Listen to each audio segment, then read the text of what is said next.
नमस्कार, जोहार। चले जानते हैं झारखंड की ताज़ा खबरों को, लेकिन उससे पहले अगर आपने अभी तक इस चैनल को सब्सक्राइब नहीं किया तो सब्सक्राइब कर लें, जिससे कि आपको झारखंड की ताज़ा खबर रोजाना मिलती रहे।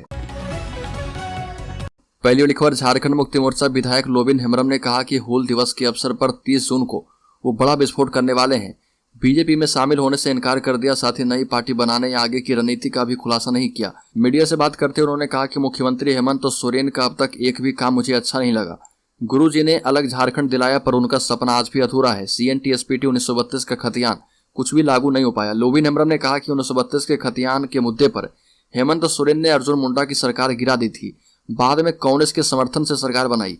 उस समय केंद्र में कांग्रेस की सरकार थी और हेमंत 1932 खतियान आधारित आरक्षण क्यों नहीं लागू करा पाए। बड़ी खबर, रांची से दिल्ली का हवाई किराया 17,000 और बेंगलुरु का 20,000 के पार। रांची से उड़ने वाली फ्लाइट का किराया आसमान पर पहुंच गया है। जिस रांची दिल्ली फ्लाइट का न्यूनतम किराया 4,000 रुपये था, वो अभी 17,000 तक पहुंच गया है। जानकारों का कहना है कि किराया बढ़ने की मुख्य वजह विमान सेवाओं की संख्या में कमी होना है। यहाँ से एयर इंडिया और स्पाइस जेट की विमान सेवा लगभग 1.5 साल से बंद है, जिसका फायदा इंडिगो, एयर एशिया और गो एयरवेज ने उठाना शुरू कर दिया है। बढ़े हुए किराए में अंतिम कील गो एयरवेज ने अपनी बुकिंग बंद कर ठोक दी है। इसका असर अब यात्रियों की जेब पर दिखने लगा है। विशेष तौर पर रांची से महानगरों का विमान किराया आसमान छूने लगा है।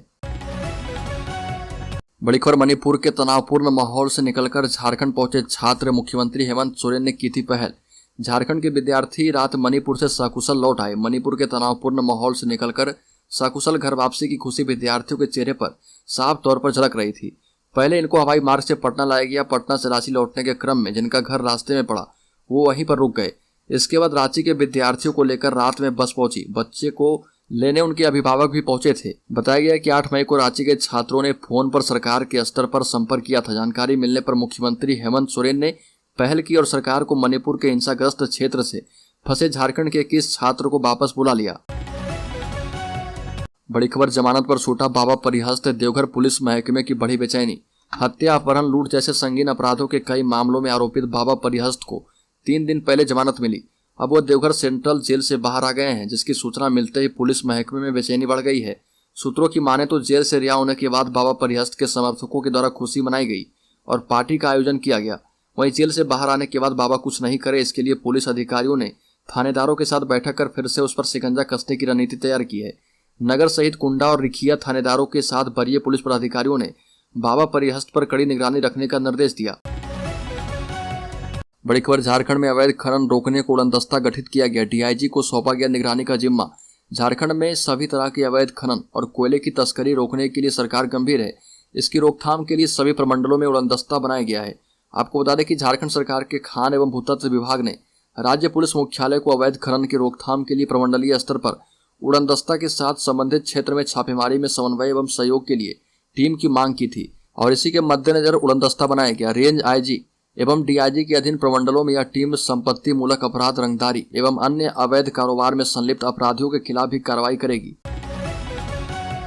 बड़ी खबर, रांची की प्रमुख सड़कें होंगी चौड़ी, चौराहे बनेंगे लेफ्ट टर्न फ्री। आपको बता दें कि राजधानी रांची में यातायात को सुगम बनाने के लिए प्रमुख चौराहों का चौड़ा कर लेफ्ट टर्न फ्री बनाया जाएगा। जेल चौक, करमटोली, स्टेडियम चौक सहित अन्य व्यस्त चौराहों को चौड़ा करने का निर्णय किया गया है। लेफ्ट टर्न फ्री करने के लिए आवश्यकता मुताबिक सड़क चौड़ी की जाएगी। इसके लिए आसपास मौजूद सरकारी कार्यालय या घरों की जमीन का उपयोग किया जा सकता है। इस बातों पर मुख्य सचिव सुखदेव सिंह की अध्यक्षता में रांची ट्रैफिक सिस्टम के विषय पर बैठक हुई। मुख्य सचिव ने पथ निर्माण विभाग के सचिव सुनील कुमार को निर्देश दिया है कि अल्पावधि इंतजाम करते हुए तत्काल राजधानी के ट्रैफिक सिस्टम को सुगम बनाएं।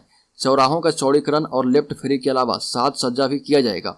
सड़कों का साइनेज, सिग्नल, जेब्रा क्रॉसिंग सहित अन्य यातायात चिन्हों को बेहतर और सुस्पष्ट तरीके से बनाया जाएगा। बड़ी खबर, चिटफंड कंपनियों के पीड़ितों के पैसा वापसी पर हाईकोर्ट ने सरकार से मांगा जवाब। झारखंड हाईकोर्ट ने चीफ जस्टिस संजय कुमार मिश्र एवं जस्टिस आनंद सेन की खंडपीठ में गरीबों की गाढ़ी कमाई लेकर संपन्न हुए चिटफंड कंपनियों के मामले में दायर जनहित याचिका पर सुनवाई की। राज्य सरकार के द्वारा हाईकोर्ट के आदेश के आलोक में दिए गए जवाब पर कोर्ट ने कड़ी नाराजगी जाहिर की है। कोर्ट ने स्पष्ट रूप से चेतावनी देते हुए कहा कि 11 जुलाई तक आप यह बताएं कि प्रभावित लोगों की समस्या के लिए पैसे वापसी के लिए कमेटी का गठन किया गया या नहीं। अगर नहीं करते हैं तो कोर्ट कठोर आदेश पारित करेगा। मामले की सुनवाई के दौरान राज्य सरकार की ओर से शपथ पत्र के माध्यम से जवाब दायर कर बताया गया कि राज्य सरकार ने प्रभावित लोगों की समस्या के निदान के लिए वर्ष 2013 में एक एक्ट बनाया है उसके हिसाब से प्रभावित लोगों की समस्या का निदान किया जाएगा।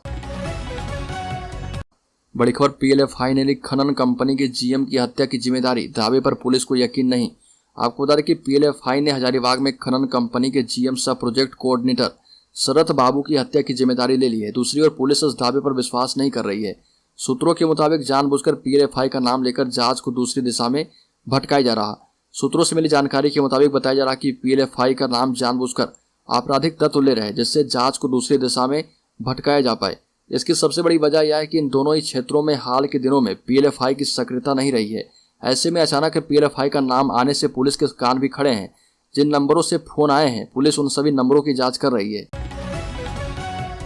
बड़ी खबर, चाकुलिया में मेला घूमने गई किशोरी से दरिंदगी, 3 युवकों ने अगवा कर किया सामूहिक दुष्कर्म। झारखंड के पूर्वी सिंहभूम जिले के चाकुलिया थाना क्षेत्र की 17 वर्षीय किशोरी को अगवा कर उसके साथ सामूहिक दुष्कर्म किए जाने का मामला सामने आया है। मामले में 3 के विरुद्ध सामूहिक दुष्कर्म और पॉक्सो एक्ट के तहत नामजद प्राथमिकी दर्ज की गई है। पुलिस आरोपितों की तलाश कर रही है। किशोरी की मेडिकल जांच पुलिस ने कराई है। घटना 8 मई की देर रात की नाबालिग मेला घूमने गई थी। वहां पर मौजूद 3 बदमाशों की नजर उस पर पहले से थी।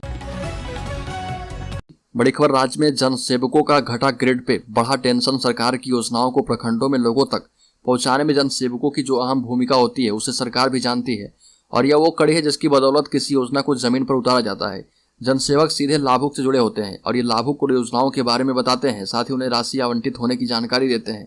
इस तरह से सरकारी योजनाओं के कई कार्य प्रखंडों में इन जनसेवकों के जरिए पूरा होता है। लेकिन 12 साल सरकारी विभाग में सेवा देने के बाद ग्रेड पे कम करने से अब जनसेवक नाराज हैं। दरअसल जनसेवकों का ग्रेड पे 2400 से घटाकर 2000 रुपये कर दिया गया है और इससे उनका असंतोष बढ़ता जा रहा। सरकार के इस निर्णय के विरोध में प्रदेश में कई जगहों पर पहले जनसेवकों ने काला बिल्ला लगाकर कार्य किया और फिर धरना किया। इससे आगे बढ़ते हुए राजधानी रांची में मशाल जुलूस निकालकर अपना आक्रोश व्यक्त किया है। वहीं अब झारखंड राज्य जनसेवक संघ ने इस मामले को लेकर एकजुट हो चुके हैं। संघ ने पूरे प्रदेश में हड़ताल कर सरकार से इस आदेश को वापस करने की मांग की है। बड़ी खबर, ओडिशा के बाद अब झारखंड आएंगे बिहार के मुख्यमंत्री नीतीश कुमार। हेमंत सोरेन से करेंगे मुलाकात। मिशन 2024 को पूरा करने के लिए देश भर के विपक्षी पार्टियों को एकजुट करने में सीएम नीतीश कुमार जुटे हैं। पड़ोसी राज्य बिहार की पार्टी जनता दल यूनाइटेड के कार्यकर्ताओं ने पटना में जनता की सरकार की वापसी को लेकर पोस्टर लगाए। इस पोस्टर में मुख्यमंत्री नीतीश कुमार की तस्वीर है। 2024 चुनाव का जिक्र भी है। तस्वीरों के जरिए स्पष्ट हो रहा कि जनता दल यूनाइटेड के नेता कार्यकर्ता नीतीश कुमार को लेकर आश्वस्त हैं और आने वाले दिनों में प्रधानमंत्री मोदी के समक्ष विपक्ष के सबसे बड़े नेता के तौर पर नीतीश कुमार खड़े होने वाले हैं। बड़ी खबर, गोड्डा लोकसभा सीट से चुनाव लड़ सकते हैं फुरकान अंसारी। गोड्डा में पूर्व सांसद फुरकान अंसारी ने अपने मन की बात कही। एक कार्यक्रम को संबोधित करते हुए उन्होंने कहा कि आखिरी चुनाव गोड्डा लोकसभा सीट से लड़ना चाहता हूं। 2024 में देश में लोकसभा चुनाव होना है, लेकिन इसको लेकर नेता अपने दांव चलने शुरू कर दिए हैं। गोड्डा लोकसभा सीट की बात करें तो पिछले 3 बार से इस सीट पर भाजपा का कब्जा है। निशिकांत दुबे गोड्डा से लगातार तीसरी बार सांसद हैं। इन 3 चुनाव में बीजेपी के द्वारा जिन्हें शिकस्त मिली है उनमें कांग्रेस के कदावर नेता पूर्व सांसद फुरकान अंसारी हैं। वहीं दूसरे नेता पूर्व सांसद पुराने भाजपा और जेबीएम के नेता रहे प्रदीप यादव हैं। जाहिर सी बात है कि प्रदीप यादव हो या फुरकान अंसारी, ये दोनों सिर्फ एक दफा इस सांसद का चुनाव जीत चुके हैं। बड़ी खबर, झारखंड के मुख्यमंत्री हेमंत सोरेन ने कहा कि झारखंड को अग्रणी राज्य बनाकर ही रहूंगा। मेगा ट्रेड फेयर में बोले हेमंत सोरेन। रांची के मोराबादी मैदान में आयोजित 14वें India international mega trade fair के समापन सत्र में राज्य के मुख्यमंत्री हेमंत सोरेन बतौर मुख्य अतिथि शामिल हुए। मुख्यमंत्री ने कहा कि यहाँ पहले भी ट्रेड फेयर का आयोजन किया जाता था, लेकिन पहली बार झारखंड के ट्रेड फेयर में इतनी ज्यादा संख्या में विदेश के लोग भी शामिल हुए। इससे सबसे अधिक फायदा यह हुआ कि उन्हें भी अपनी चीजों को यहाँ दिखाने का अवसर प्रदान किया गया। बड़ी खबर, बजरंगबली को लेकर सियासत जारी। रांची में हनुमान चालीसा पाठ करके बजरंग दल ने कांग्रेस पर बोला हमला। आपको बता दें कि बजरंग दल से अब बजरंगबली पर सियासत शुरू है। बजरंग दल पर प्रतिबंध लगाने की कांग्रेस का घोषणा पत्र की सियासी धमक कर्नाटक विधानसभा चुनाव से उठकर देश भर में फैलने लगी है। इसके विरोध में बजरंग दल ने देश भर में हनुमान चालीसा पाठ कर कांग्रेस को सद्बुद्धि देने की प्रार्थना की। राजधानी रांची सहित राज्य के करीब 5000 हनुमान मंदिर में विश्व हिंदू परिषद और बजरंग दल से जुड़े लोगों ने एक साथ हनुमान चालीसा का पाठ किया। रांची के चुटिया राम मंदिर में झारखंड प्रदेश बजरंग दल के बैनर तले आयोजित कार्यक्रम में स्थानीय विधायक सीपी सिंह सहित बड़ी संख्या में लोगों ने हनुमान चालीसा का पाठ किया। बड़ी खबर, हाईकोर्ट ने जेपीएससी की नियुक्ति से वंचित अभ्यर्थियों की याचिका पर मांगा जवाब।